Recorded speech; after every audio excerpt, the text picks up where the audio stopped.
Түркістан қаласындағы әкімшілік іскерлік аумағы мен оған жақын жерде орналасқан көп қабатты үйлер толықтай сапалы ауыз сумен қамтылған. Бұл ретте құрылысы жаңа ғана аяқталған су инфрақұрылымының маңызы өте зор. Осы орайда Түркістан облысының әкімі Өмірзақ Шөкеев құрылысы жаңа ғана аяқталған нысанға барып, құрылыс барысымен танысты.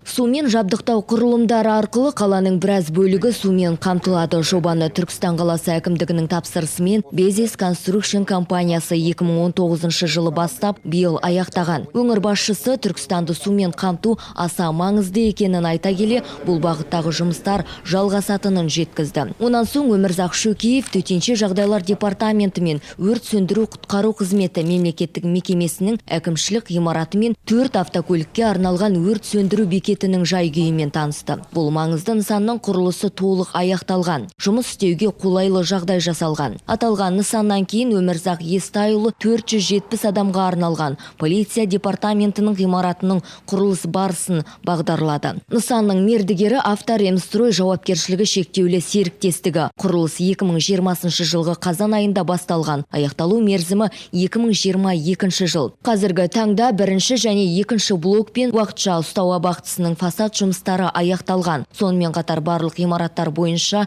ішкі әрлеу жұмыстары жүріп жатыр. Өңірдегі облыстық жедел көмек станциясының ғимараты да 2022 жылы ел игілігіне беріледі. Бүгінгі таңда әкімшілік бөлігі 25 автокөлікке арналған гараж және қойма ғимараттарының шатырын жабу жұмыстары қолға алынған. Ішкі әрлеу және сыртқы инженерлік жүйелері де өндірістік кестеге сәйкес жүргізілуде. Аталған құрылыс алаңдарын аралап көрген облыс әкімі нысандардың сапалы әрі уақытылы тапсырылуы тиіс екенін айтып, құрылысқа жауапты басшыларға тапсырма берді. Болса Оспан Мейіржан Ғалымжанұлы, Арт ТВ жаңалықтары.